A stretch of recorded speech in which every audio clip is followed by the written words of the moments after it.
Broadcasting live from the Ether Hub on the Plain of Kaladesh Remastered, this is Tap Tap Concede. Welcome everybody to Tap Tap Concede. My name is Graham. Joining me, as always, is Nelson. Hi there. And Cameron. Hello as well. And we are doing part 2 of our 2020 year in review. Last week we got from Theros Beyond Death up to Double Masters. Meaning, judging by the spreadsheet, we have a lot of ground to catch up. But before we do, a reminder that the show is brought to you by Card Kingdom. Do check out cardkingdom.com/LRR. Doing that little /LRR there puts our code on there that tells them that we sent you, and we do that because we think they're great. So that helps us out to let them know that we're sending you over there. And if you say loading ready run sent me button, please, they will give you a little fun 1-inch button, which currently I believe we are still on. Omnath was ejected, so grab one of those. I want to see how those turned out, so definitely send me a picture if you get one of those. And this show, of course, is also brought to you by you and your kind support of our Patreon at patreon.com/loadingreadyrun, and we really appreciate it. 2020 continued to roll on. We left off with Zendikar Rising coming out in September. Still feels fairly recent because what is time anymore? But yeah, this was sort of I think we even talked about this at the time, that this was like the Zendikar do-over. The sort of like, okay, we know we didn't quite land it on Battle for Zendikar, so now we're going back to Zendikar, but it's actually going to be the kind of Zendikar that everybody liked the first time. And I think that we're pretty successful in that. Yeah, I mean, I feel you can measure the Zendikariness of a set by its inclusion of a Hedron crab. And this one kind of had a Hedron crab. So it did. +1. It must be nice for design to have these binaries to get to work with, right? Absolutely. No Hedron crab, it's not Zendikar. I'm sorry, I don't make the rules. I mean, they've tested the theory now, right? Like, it must be a fact. It does seem to have a strong correlation. Yeah, you can replicate the results. No, Zendikar Rising was super fun. I mean, we had Landfall was back again, which I think is sort of I would say, defining keyword of Zendikar. And we talked about that at the time as well. But when they did Battle for Zendikar, Landfall, it felt like they were sort of gun shy on Landfall in Battle for Zendikar. How it was, I mean, obviously it was very powerful originally, and I think that they were maybe afraid of making it too powerful. And in this set, I think it is appropriately powerful. Again, obviously, there's the massive outlier of, as we mentioned when I was talking about the button just now, of Omnath, but nearly every set this year has had one sort of design mistake, and maybe we can talk about that as a whole later, but I'm not going to judge Zendikar Rising totally on the fact that Omnath was in it. Yeah, I mean, I remember some comments on Omnath being like, what, you don't get the third landfall trigger again on 4th or 5th lands? I don't know, it doesn't seem very good. Right? It's okay. You just recast the Omnath off of the Genesis Ultimatum. Then you can start rebuying those triggers again because you have a new Omnath. Gestures with approval at Nelson. Well, approval's a strong word, but you know what I mean, right? Yeah. Got your back. Yeah, absolutely. You are correct. But yeah, the power level of Landfall in the limited environment felt like the correct application of fire, right? Mm-hmm. If you can say that applies to every card in the set, that it felt like you were doing fun things with Landfall, right? It also just wasn't like a giant growth on an 0-1, right, for Landfall. It had other applications that felt like they fell within color pie, and I enjoyed that a lot. It felt like you were doing the thing. You were doing the thing to do the other thing. So general kudos from me on this set, at least in the limited environment. Mm-hmm. Over in Constructed, we have some interesting cards that came out of this set too. The Rogues archetype is real and standard and has been, variously, on the tiers. And then also you can even play Rogues in Historic. So the printing of, Soaring Thought Thief, really a cool one for this deck. Some of the other cards came from other sets. There's probably another Rogue from Zendikar, but that's the one I think of first. And then I think it's called Yasharn. There's a weird legendary boar that's a green-white creature that's like a hate bear. It stops your opponents from doing some of their things. Maybe we can get that one up on the screen. And that's been a kind of neat card that's pushed the Sultai control decks to try to include white as well when they're trying to have answers for everything, and been an important card for the meta, and I think a fairly well-designed card. Once again, limited. I had a lot of fun with it in draft and sealed, and it was a fun thing to play. And I also, it's It was funny that it's, for once I was like, ooh, there's this fun deck that I like to draft, which was Black White Life Gain. And then it turned out that was the best deck in the limited format. The Black White Clerics deck was ludicrous. A big thing that came out of Zendikar Rising was, of course, I wish there was a better way to talk about these cards, the modal double-faced cards. The MDFCs? Not a card type that sort of trips off the tongue, because you want to say like double-faced cards, but they're different. They don't transform. They're not transform cards like the werewolves or whatever from Innistrad. They're just, they're these modal cards with two sides. The lands, I think, are very elegant, actually, just the dual lands. And they're already coming back in Kaldheim. I thought it was kind of interesting because we saw, I think it was 6 of them in Zendikar Rising, and the other 4 are in Kaldheim. Yeah, these pathways, the modal double-faced dual lands, we're going to get a complete set for standard coming out in the next set. Yeah, and then there's a secret lair coming out that has the 4 Kaldheim ones with Zendikar art and the 6 Zendikar ones with Kaldheim art. So it is possible through the secret lair to have a full set of 10 on whichever plane you prefer. Huh. So yeah, those are just very nice and clean. But yeah, the actual spell cards is really interesting. So in draft, it's kind of cool because you can basically sort of, depending on the quality of the spell, you can sort of treat it as a spell or a land. Like if I get, I don't know, like Spikefield Hazard, right? It's a single red mana instant, deal a damage to something, and if the creature would die, then it gets exiled. That's fine. That's not like a very exciting spell, so I'll just count that as a land. So I'll just run 1 fewer land. That's fine, right? It's like if I draw this earlier in the game, whatever, it's a land. And there's enough creatures that bounce lands that maybe later in the game I can return it if I desperately need it or whatever. And so it meant that you could just run more spells in your draft decks, which was sweet. But Nelson, you were saying that there's some that are sort of seeing play in Constructed. You were talking about Emiria's Call, which can turn into Emeria Shattered Skyclave. That's the one. It's 4 white sorcery. Create 2 4/4 angels with flying, and non-angel creatures you control gain indestructible until your next turn, which I've never read that second half there, which curious what that does. And then is it the fling? No, it's the fireball or the sweeper for creatures. It only targets creatures and planeswalkers, but Shatter Skull Smashing, red, and X, and divide X damage as you choose between any number of planeswalkers and creatures. But then if it's like 6 or more, I think it's doubled.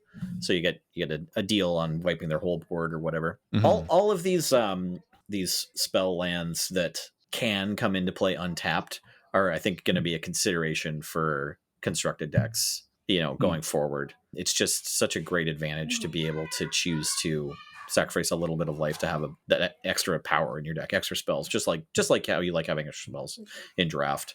So yeah, the red one deals damage to creatures. The white one, as we talked about, makes angels. The black one can reanimate a bunch of creatures from your graveyard. The blue one draws a bunch of cards. And the green one can try to find a creature in, I think, the top 7 cards of your library. And the red and white ones I've seen the most in deck lists, although I believe the Rogues deck does play the black one. I haven't seen too many people playing the blue ones and the green one just in mono green. But it's kind of like, free real estate meme or whatever.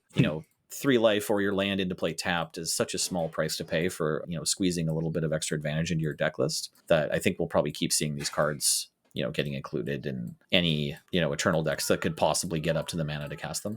Yeah, and they also, the land side is a sort of I guess it's a bolt land, or I don't know, is that what they're being called? Because they're not shock lands, but they can enter untapped if you pay 3 life. I'm not even sure what the nickname is for this one. So this one's, it's their spells on one side and land on the other. I want to kind of check the Zendikar Rising FAQ. Maybe this cycle already has a name. Yeah, just the MDFCs, right? Like they're just called the modal double face cards. And as we said, yeah, they still need a nickname. But these are the potentially untapped ones. So I don't know, whether we want to call them bolt lands or bolt spells or bolt MDFCs, but certainly this is they're all the strongest of them are these 5 mythics, mm-hmm. where you have the option to put them into play untapped. Right. Although Spikefield Hazard, as mentioned earlier, has gotten a ton of play and constructed already as well. Yeah. But yeah, we're waiting for you, our community, to help us nickname these modal double face cards because we need to keep talking about them. Yeah, they're super important as it turns out. Anything else we want to touch on in Zendikar Rising as a whole before we move on? I think I've spoken my piece about it. I'm pretty happy with it. I enjoyed it.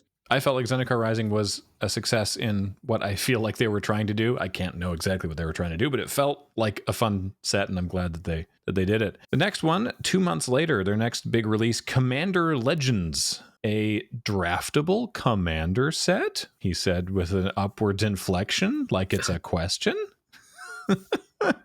Yeah, it was kind of a wild thing. It was fun to hear when we interviewed Gavin Verhey at the PPR how a discussion with Jeremy Petter at GEP Vancouver many years ago had sort of sparked the impetus for this set's creation of like, what if you could draft commander? And now obviously only drafted it the one time, but boy, it was super fun and it worked really well. And I'm so impressed with sort of how they managed to solve it. I like that they came to the conclusion that a drafted commander deck is 60 cards, because if a normal constructed deck is 60 and a draft is 40, then a normal commander deck is 100, and so then a drafted commander deck is 60, because that's a deck size that people already sort of know. And the fact that there were 2 legends in every pack and so many of them had partner made it really easy to not get completely messed out of a draft, that you don't get yourself backed into a corner in terms of the colors you're picking. And yeah, I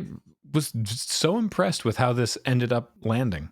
Me too. I thought it felt like Commander to me, which, is kind of the, I guess that's kind of the test for the success of a set called Commander Legends, but I enjoyed it for what little I was able to play of it. I really enjoyed that basically whatever nonsense you thought you were forcing during the draft was usually a supported strategy. Yeah, I found that I was able to basically just sort of go, no, I'm going to just take these colors, and it worked out okay. And I don't know if that's a case of how our table was, or if that's just sort of how it goes, but I feel like you're certainly able to do that. I've also done it sealed twice, once at the PPR, which granted that was 8 packs, which is not standard. And then actually 3 times I've done it again for Friday Night Paper Fight. And then once for the CFB thing, but that's not sealed. That's like booster box. That's just ridiculous.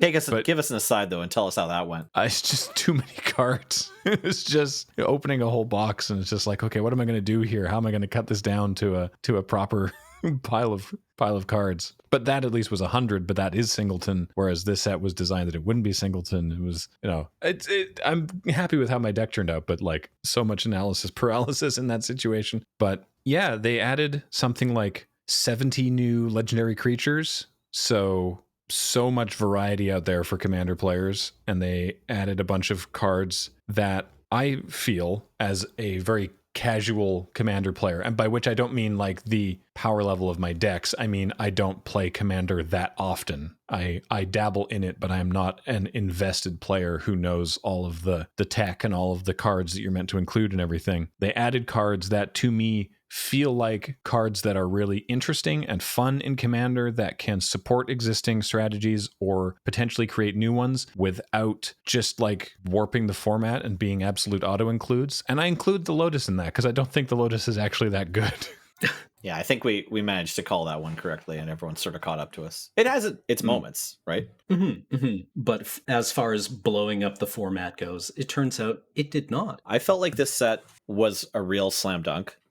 At the beginning of the year, we learned about it, or late last year, we learned about it. And, it kind of promised to be a lot of things, and it was doing something very new. And so it was a big challenge. And then, after getting to play with it just once and looking at the cards, I feel like this set, well, I almost never buy a box, and I also almost never play Commander. Like, half of maybe 3/4 of my Commander games have like been on camera. And I went out and bought a box just because I wanted to have one. So yeah, yep. This set got me more excited to play Commander, and I'm really stoked that more Commander players got to play Draft. It's a shame that just like Double Masters, this one was only available online on Magic Online and couldn't be on Arena, because I want to play more of it, but they just don't have a system in place on Arena for sets like this, which is a shame. And I mean, yes, I have Magic Online and could probably go play it, but I'm not going to. Well, we should all be able to get vaccinated by September, so hopefully our LGS will have the boxes and we can do some in-store drafts at least next year. We're going to be doing a lot of catch-up. Yeah, so many drafts to catch up on. Yeah. Oh, man. It's going to be so good. I'm just going to crack packs and like hand things to people. Now, 2020 was also like the year of Commander.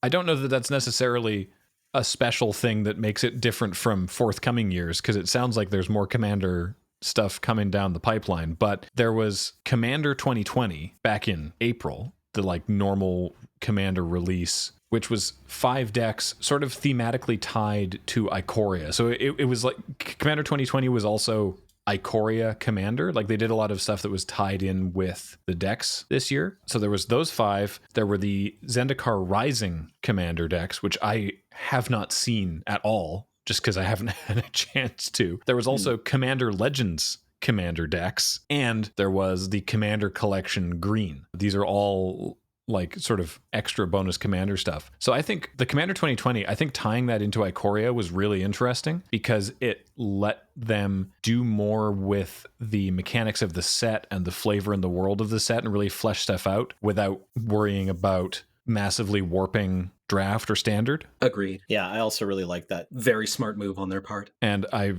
realize that I've honestly barely interacted with these as well. It's unfortunate, right? Because it's like this is a lot of the making 2020 the year of Commander. It is a real bummer when Commander is such an in-person social activity, and that couldn't happen for a majority of the year. Because I know very little about the Ikoria Commander decks, the Zendikar Commander decks, or even the Commander Legends Commander decks. Yeah, I just have not been able to, I guess I've not been incentivized to pay attention to these because I just can't, you can't play them, right? Like, there's some cards I wanted for Canadian Highlander, so I went out and picked one up, one of the Ikoria ones, and actually ended up getting the wrong one because I misread the spoiler. But I still really like the deck I picked up. I picked up Calamax, but I was trying to get that whale that has delve and then lets you cast spells that you delved away.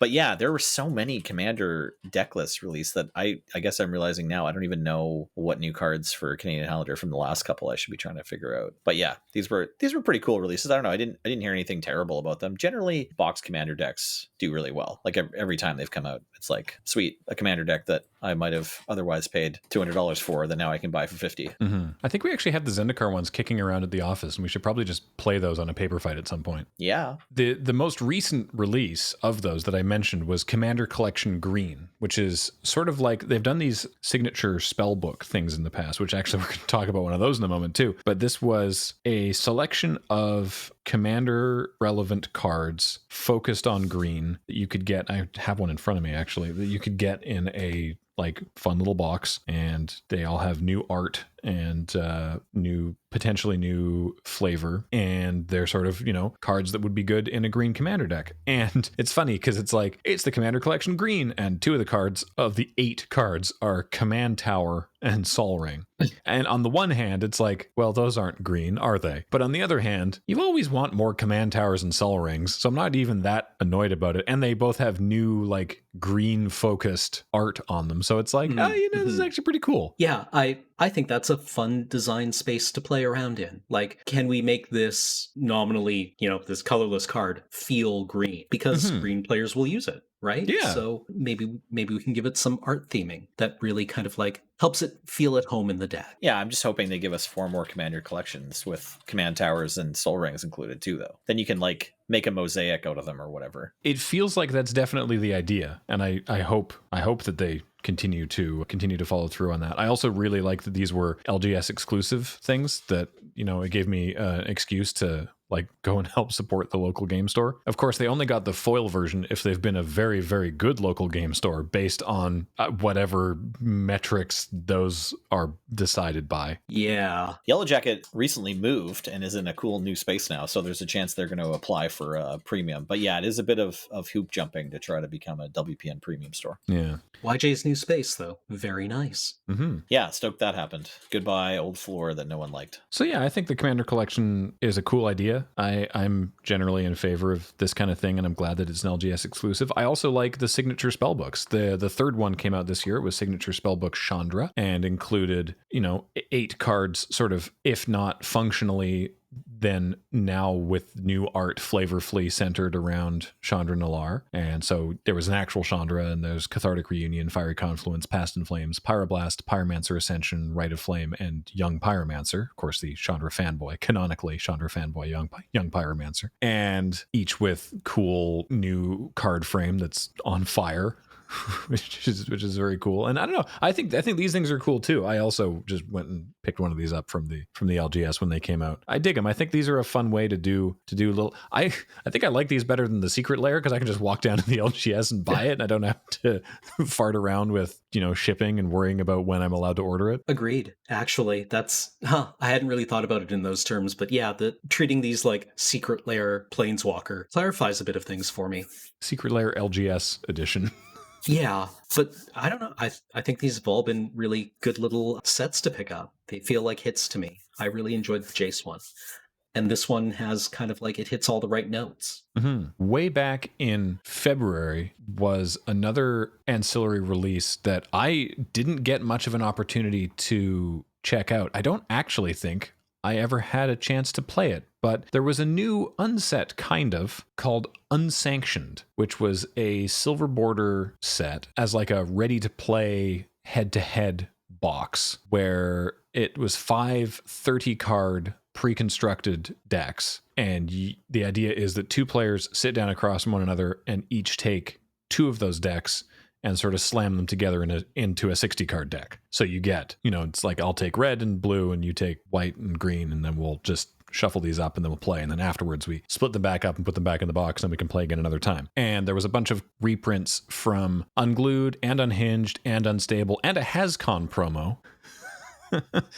And then a bunch of other new silver border cards. It seemed like a fine idea. I don't know. I never got a chance to play it. I love the draft so much, the draft portion of Unstable so much, that I feel like that's a big thing that you would miss from this experience. But I don't know. What did either of you get a chance to do anything with this? I played it on stream. We had, I want to say Adam and myself. I'm pretty sure we played this as like either an FMPF or like crossing the streams or something. Like I forgot that we streamed it. You're right. I wasn't on that stream. Pretty sure we did it. Yeah, I want to say, I don't know, James or Cameron, or either you on it? Maybe I feel like Jeremy White was on it, but that doesn't seem right either because I think he moved away by then. I was not. I have not been able to play this at all. Okay, well, I played it. It was fun. Yeah, I mean, a little bit like Dual Decks, but wackier, or a little bit like, Jumpstart turned out to be, right? Where you kind of pick 2 halves of something and put them together. And yeah, the lands were gorgeous. I mean, that was like the main takeaway from it, was just this had new full art lands that were akin to the original unset Unglued lands. Or is it Unhinged? I can't remember what. I think Unglued is the first one. Anyways, so they had the like oval sort of border that makes an oval of art, and then the land art kind of bleeds out of that oval, and they're really pretty. And you would get like one of each land in foil and several in non-foil as well, but not like a ton. Like you just got 2 or 3 of these lands, but they're really pretty. And yeah, the games were fun. Yeah, I never got to play this. And honestly, like, Unstable set a very high bar for me. I joked at the time that like Unstable was probably the sweatiest Magic I had ever played.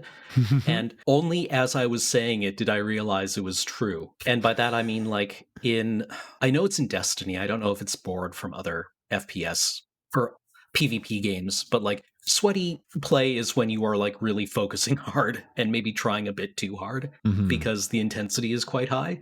And I was not expecting Unstable to do that, but wow, were those games like, those were some tight games. And Unsanctioned did not project that feel for me, and I don't know why, but it didn't compel me to play it in the same way that Unstable did, which is probably unfair. I think it is fair. No, I like that take actually, because Unstable was just like a very excellent product. And I think this product, while it was pretty, had like a little bit less polish to it. Like it was a little bit less work put into it. I did like that there were some of the cards that were reprinted. There were some changes made. So for example, Johnny, combo player, originally printed in Unhinged, has had the art on the cards flying around him updated to be the cards that are actually mentioned in the flavor text. Oh, really? I definitely didn't notice that. That's the flavor incredible. text is just wait till I get my Clark Clan Ironworks Genesis Chamber and Grinding Station. Oh yeah, and a second Mirror Retriever. And now those are the cards that are flying around, Johnny, as opposed to whichever ones they are before, which I can't quite tell what some of them are from the distance that I'm reading them. Also, they reprinted Look at Me, I'm R&D. Mm-hmm.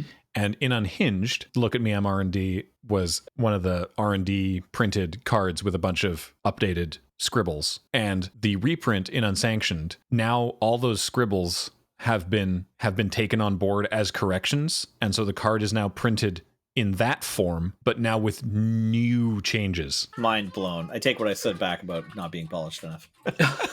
Yeah, wow, that's really thoughtful.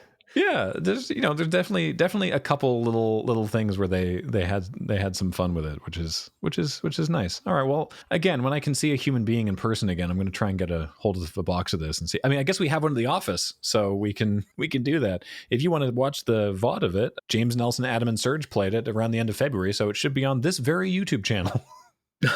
Yeah, I guess I want to refine what I said. Sorry, it's like, the Unstable Draft is sort of an expert level product, and this feels more like a beginner level product, but for for unsets, right? So it's like unset dual decks or unset intro packs. Mm-hmm. Unset Jumpstart is what it turned out to feel the most like, right? But it predates Jumpstart. Fair enough. So there were also kind of two other sets released sort of on Arena this year in August, and then very quickly again in November. So back in August, they released Amonkhet Remastered on Arena. And we'd known that this was coming for some time. This is a thing that they had talked about because in the beta, earlier in Arena's life, before full release, Amonkhet was on Arena. I remember playing it, but it hasn't been on Arena. And so people were like, well, why not just release Amonkhet? Because you got the code for it somewhere, right? Don't you? Can't you just do it? And they didn't want to do it that way because they felt it would, I don't know, be too confusing or mess with historic or whatever. So what they decided to do was mash the two sets together, Amonkhet and Hour of Devastation, and put them together as Amonkhet Remastered, which I think is fine because, I mean,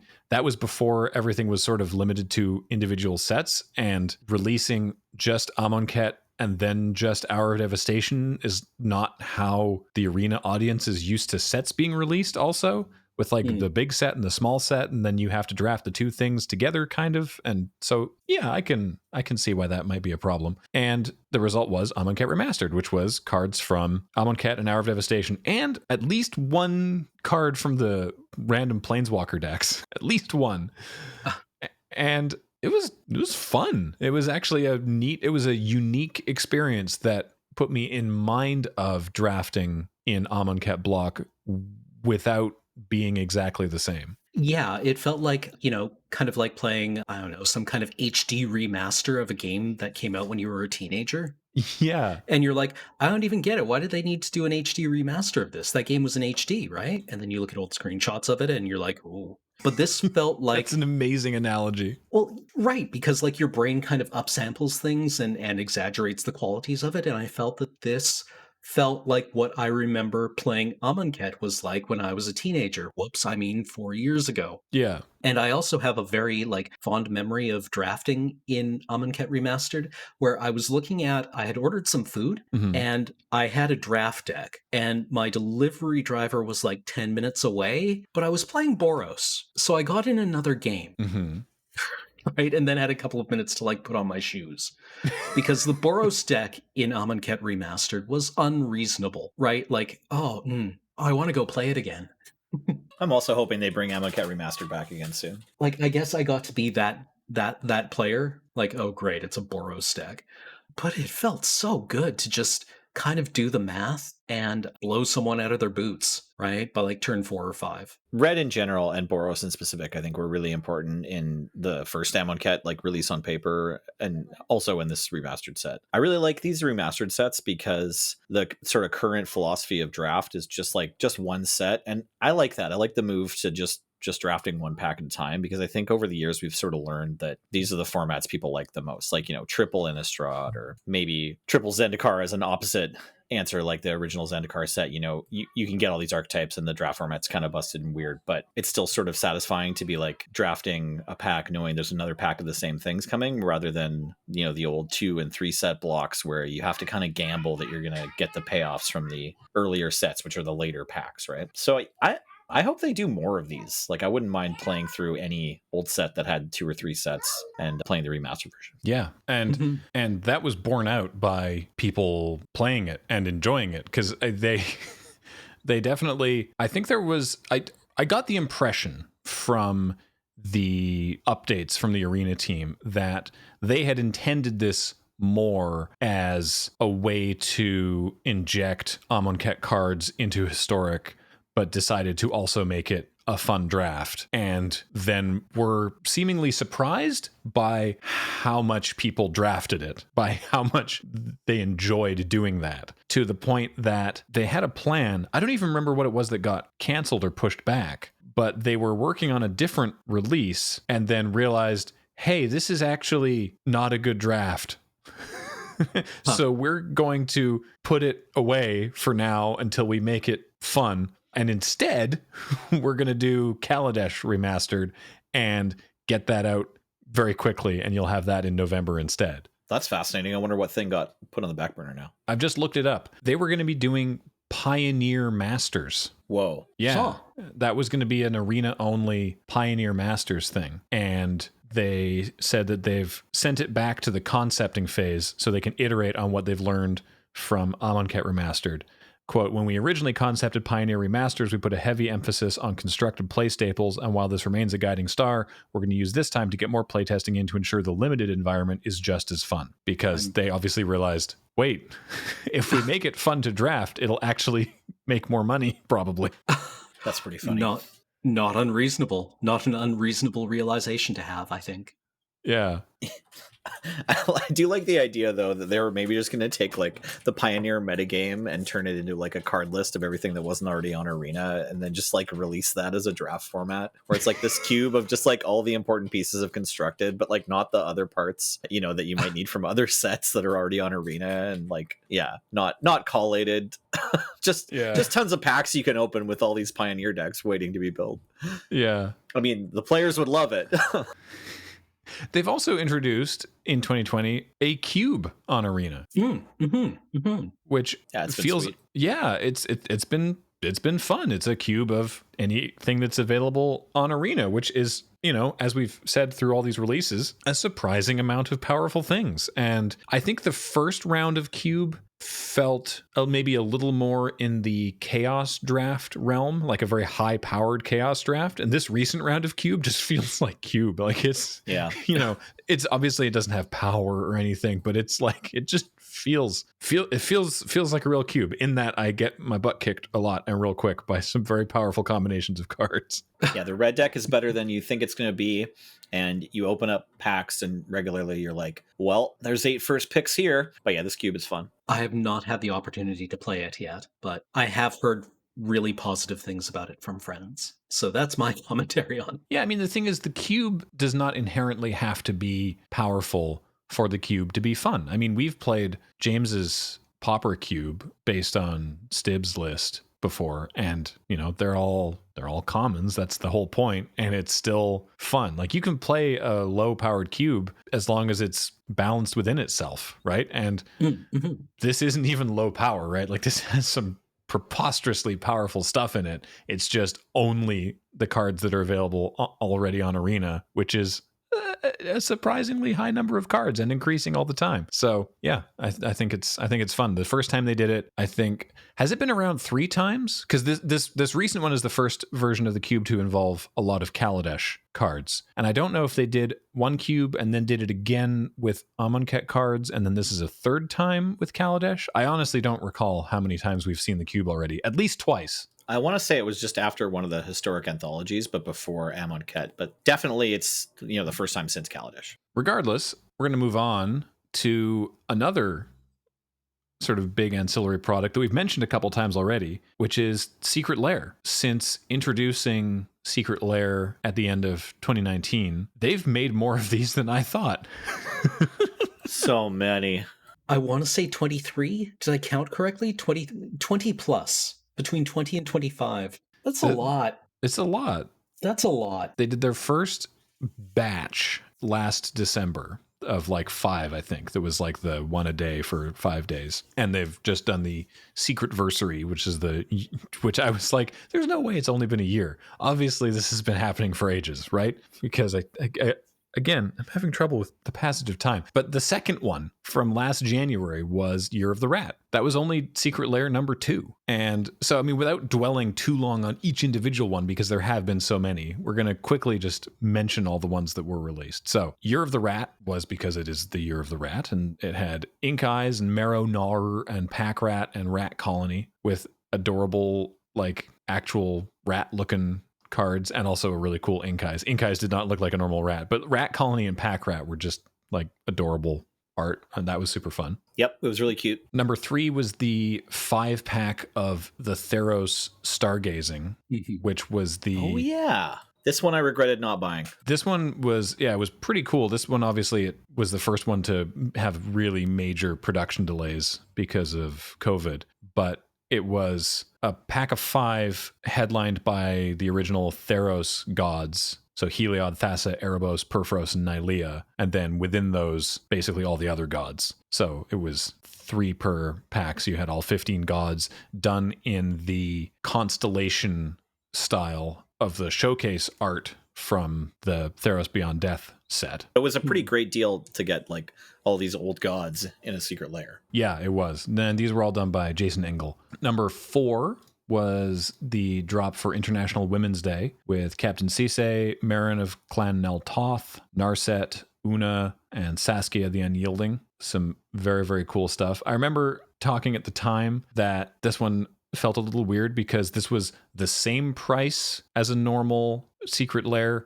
but with a upsell. But that upsell was being donated to the World Association of Girl Guides and Girl Scouts. And we were like, I remember at the time we were talking about that. It's like, but it's still the same price as you're just charging us more and then giving that money to charity. So it's like, if you don't want the secret lair, you could just donate the money to charity. Like it's where the lair isn't any cheaper for us. Yeah.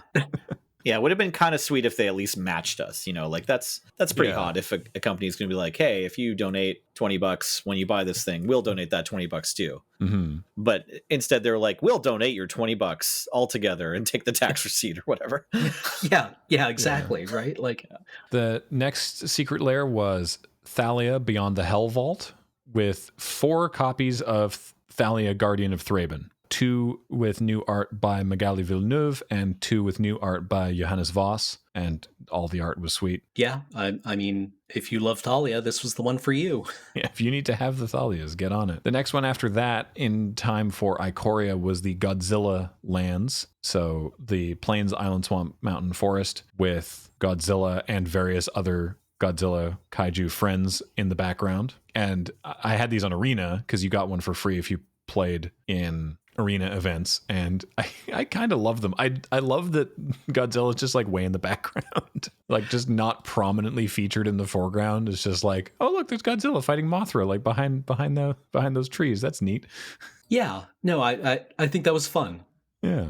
The next big group was the Secret Lair series Summer Super Drop, which sort of as a mirror to the original one in December was 5 different bundles that you could all get as one big bundle. So there was the tattoo pack with everything designed like Sailor Jerry tattoos. There was the Heart of Steel, or the Can You Feel the Heart of Steel? Can you feel with the Heart of Steel? Can you feel with a Heart of Steel? Thank you. That's it. With Arcbound Ravager, Darksteel Colossus, and Walking Ballista in full art, and Walking Ballista looking like Megatron. Mm-hmm. There was Mountain Go with 4 cool lightning bolts. There was The Path Not Traveled with Johnny, Domri, Tamio, and Vraska in like alt art alternate universe. Like, what if on Earth 25, I mean, not Earth, but like, you know. Right. Yeah. The multiverse. Yeah, exactly. And Ornithological Studies, which was the birds, the 5 like Swan Song and Birds of Paradise and Baleful Strix, but looking like they're drawn from like the so-and-so's book of birds. Mm-hmm. Kind of Audubon Society. art, Yeah. which I really enjoyed. This one was pretty sweet. There's a lot of cool cards in it. It was expensive, but I got it. If you got the entire summer super drop, did you get the whole thing, Nelson, the full bundle? Yeah, so I split it. A buddy of mine wanted the bird one, and I wanted the tattoo one, and then the rest of them I handed to Ed to sell for me. Nice. So that means that you got one of the fetch lands then. Yeah, although I haven't opened up that pack yet, but I kept that. So I have a little sleeved fetch land in my collection. I don't know which one it is. I was going to say, you don't know which one it is. Okay. Oh.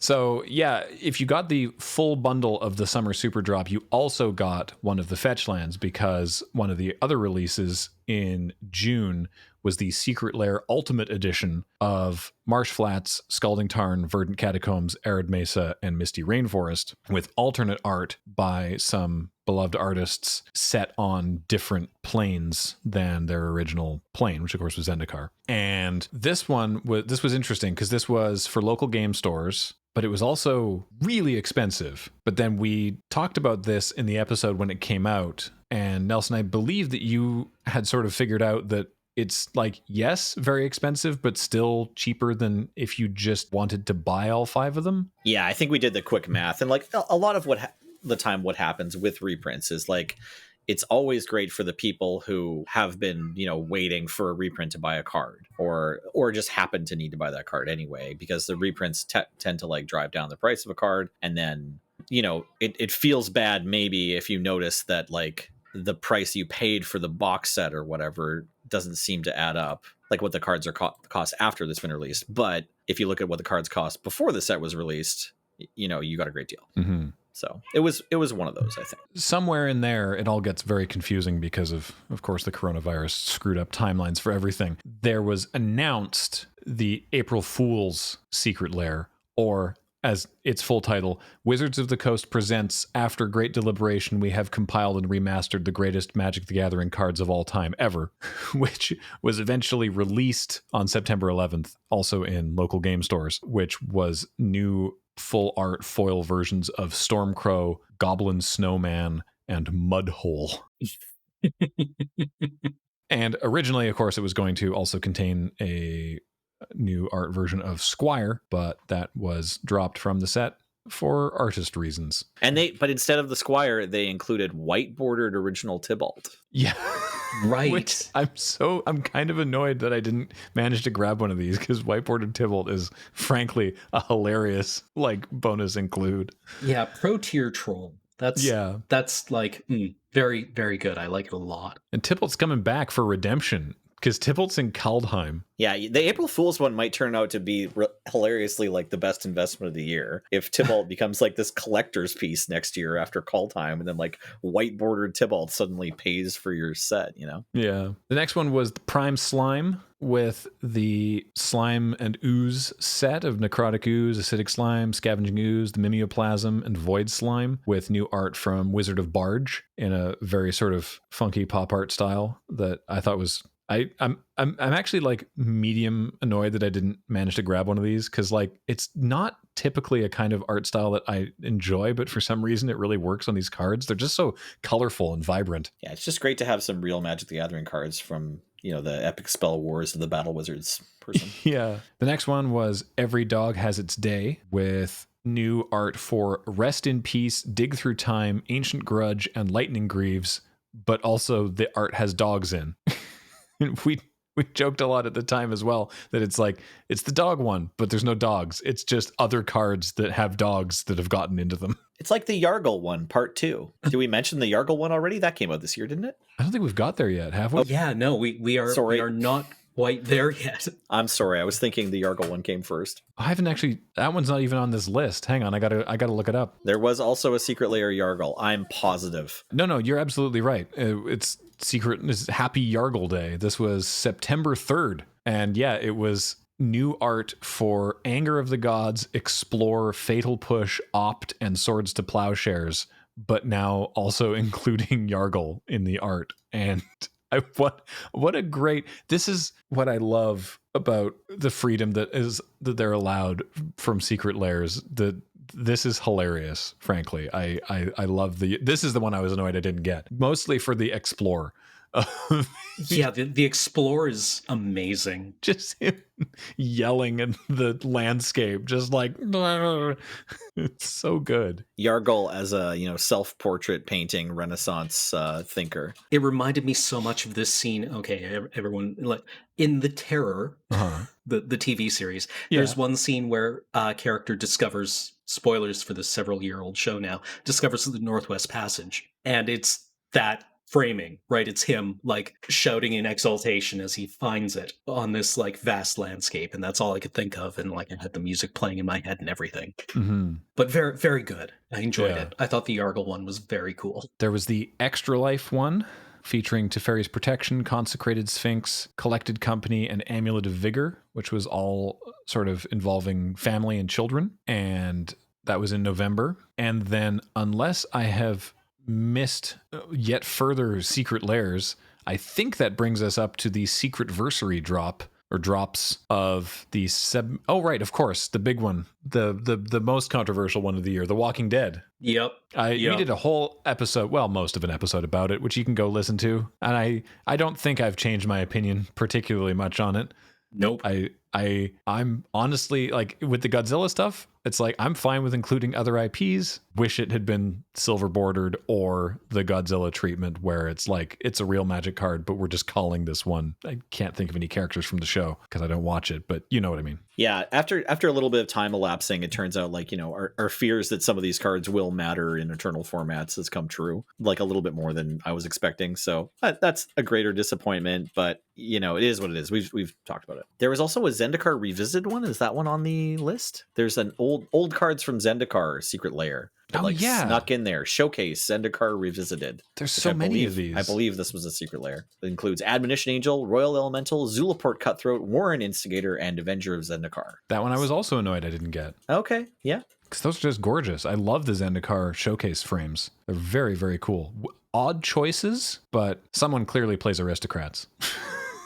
They're like, no, I want a fancy Zulaport Cutthroat. And then finally, I believe that brings us to the Secret Versary drops with the Seb McKinnon Artist Series, with Seb McKinnon art for Swamp, Soar of Temptation, Damnation, and Enchanted Evening. The Bob Ross set with lands featuring art from the late Bob Ross, 2 plains, 2 islands, 2 swamps, 2 mountains, 2 forests, and a Evolving Wilds. Is the Evolving Wilds only on Arena? I can't remember what the deal was with that Evolving Wilds. I've only seen it on Arena, but since I haven't been able to play Paper Magic in this year, that's probably not saying much. I'm looking at 2 different sources, and one has it listed and one doesn't, so I'm not entirely sure how that actually turned out. There was also I Hope You Like Squirrels, with a bunch of squirrel-related cards. There was the Box of Rocks, with just a whole bunch of mana rocks, with just wild, colorful, psychedelic art for those. There was the Party Hard Shred Harder, with cards meant to look like very colorful metal band posters, which I love, and feel some amount of very minor, small responsibility for at least popularizing Magic Card or Metal Band. I talked about this on Twitter, actually. The reason that we went with Magic Card or Metal Band in that episode of Friday Nights, checks notes 7 years ago, or however long ago it was. It was, well, we certainly started, hang on. Yep. August 4th, 2013. Cool. The reason that we used that is because there had been a popular joke going around on Twitter, I think mostly, of use a Magic card to describe your most recent bowel movement. Right. And so it was, stuff like the twists and intestinal turns of fate. Yeah, it was, like Twilight Mire or Verdant Catacombs, or, just like, yeah. Cling to darkness. Yeah, exactly. And shockingly, he said with immense sarcasm, the editorial department at WotC, to whom we submitted the Friday night scripts, was like, could you not do the poop related to the Magic cards joke, please? And so we had to come up with an alternative, and then we came up, at least independently at the time. I don't know if anyone else had done it prior, but we at least came up with Magic Card or Metal Band and put it in the episode. And so I was very excited to see to see these. I can attest that that same joke has like cropped up at Yellow Jacket, independently of our work. And, not that we were trying to make content out of it, but just like I've been in conversations with people who've like noticed. So probably I'm not the only one. Yeah. And I think that was it. That was certainly all the secret lairs. I think that was all the products. I mean, there was the usual like sort of challenger decks and starter decks and deckmasters toolkits and stuff that come out every year. But yeah, that was a lot. I mean, beyond actual products, if we're talking like a full year in review, there was also the pro series of, Mythic Championships, which frankly, I have a tough time keeping a handle on following these days, as witnessed by that episode where we were completely baffled by the structure and having to look it up as we were recording and trying to get a handle on things. Very embarrassing. And I mean, yeah, there was a lot. There was a lot going on with Magic, even beyond just simply the products being released this year. And this is coming from people who, ostensibly do a podcast about all the things that happen in the world of Magic. And it was a lot to keep up on. Was this too much? This was too much. I hope I'm not overstepping here, but I feel you could have this amount of releases and it would still be an awful lot of Magic to keep up with. This felt really overwhelming, to be honest. And I mean, I can definitely see a rationale for things like the 20 plus secret lair releases of throwing things at the wall and seeing what sticks. But, oh, buddy, this is a lot of Magic releases. Yeah, it's a lot. I'm kind of fine with it. I sort of like the idea, 5 years ago, before my kids were born, I was working in LGS and often showing up on my days off. So I'm like at a store playing Magic like almost every day, pretty regularly. And that's great. And I was really on top of all the releases, before I started working at Yellow Jacket. Even I was like reading all of the previews, and just like trying to learn all of the cards in the set for limited before I could even get my hands on them. And then eventually I kind of wanted to be able to step away and be surprised by what was in the packs again. And this year really delivers that, So the only problem for me is as long as you, the listener, are happy with us learning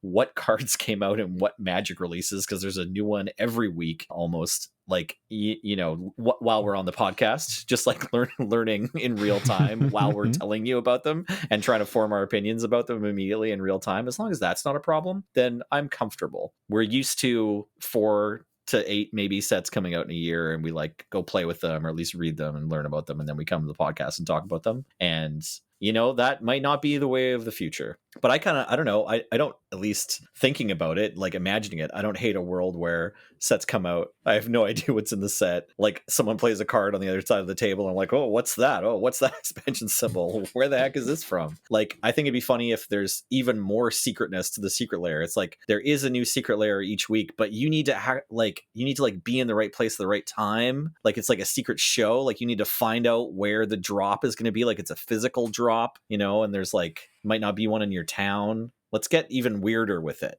That would upset so many people. I mean, it's a great idea. Such a dumb idea. No, it's a horrible idea. It's a super funny idea. I like the concept, but oof. Yeah, you thought Magic Twitter was mad before. Wait till they hire Nelly for the brand team.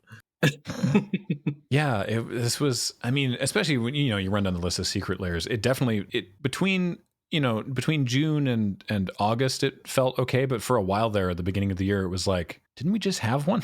Wasn't there just a secret lair just yesterday? How was, when you get to the point of we're announcing, it's we've announced this one, but before that one even is available, we're also announcing the next one. And, and it's you could pump the brakes a little bit, maybe. On the other hand, being sort of, stuck at home as we were, I've enjoyed frequent refresh of fun stuff to do on Arena. So there's that, at least. I think maybe in a year where there's not a global pandemic, the release schedule might not seem quite as bad because the shipping will be a bit faster. Yeah, that's true. I like the Commander collection. I hope we see more of those. I like when they let Secret Lair allow them to really let their hair down and do goofy stuff. I like the Commander decks tied in with the sets that allow fleshing out of the stuff in the sets without sort of screwing up other formats. And I like when they experiment, even if they get it wrong. And these are all things that we saw. I mean, honestly, among all the products, purely the products that we talked about, there's very few things that we've discussed that I consider a wild miss. So, at least this too many products has been entertaining to play with. You know what else is entertaining to play with? cardkingdom.com/loading ready run. It's great. You can just go to that website, put in our affiliate code, tell them we sent you, they'll send you a button, and then you can play with your button. It says Omnath was ejected. And I actually sincerely want to give a personal shout out to all of our members on Patreon who help us keep doing this. This is a weird year to continue your subscriptions, like keep subscribing to us on Twitch and keep helping us out on Patreon and subscribing on YouTube and like all the ways that you help us out. But I really appreciate it. Thank you. Yeah, absolutely. I agree with that. I appreciate also that Nelson using the improv rules of realizing that a given scene is going to be the biggest laugh you can get ending the scene. And you were like, that sounds like a great place to wrap up. I'm just going to go into talking about Card Kingdom. I appreciate that. I felt like I didn't have any other good segues this show, so I wanted to have at least one. Got to end the year on a strong segue. I appreciate that. And yeah, I want to echo that as well. Just thanks everybody. As we said, when this whole pandemic thing started happening, that, please take care of yourselves. You do not have to ever validate or excuse having to stop your support of us. We understand. But for those who have been able to continue with us, we really appreciate it. So thank you so much. We are probably going to be taking the next week off for the holidays, as most of us are going to be doing Christmassy things, but we will be back again with you very soon to probably be talking right into Kaldheim. We're going to be talking about Kaldheim stuff pretty quick. And yeah, when we come back to you in January, we'll have probably more information on the Kaldheim pre-release, because as we recently announced on Twitter, we have been confirmed for pre-releases through 2021, which we're very, very excited about. So, Yeah. And we have some new potential ways to make them even more fun, we hope. We'll see. Can't promise it, but we're going to try. Thanks, everybody, for listening. Until next time, I have been Graham, joined by Nelson. Happy New Year. And Cameron. Happy New Year. James runs the card reader. Jordan edits these. Heather does podcast admin for us. And thank you to everyone listening. Until next time, bye-bye. Bye.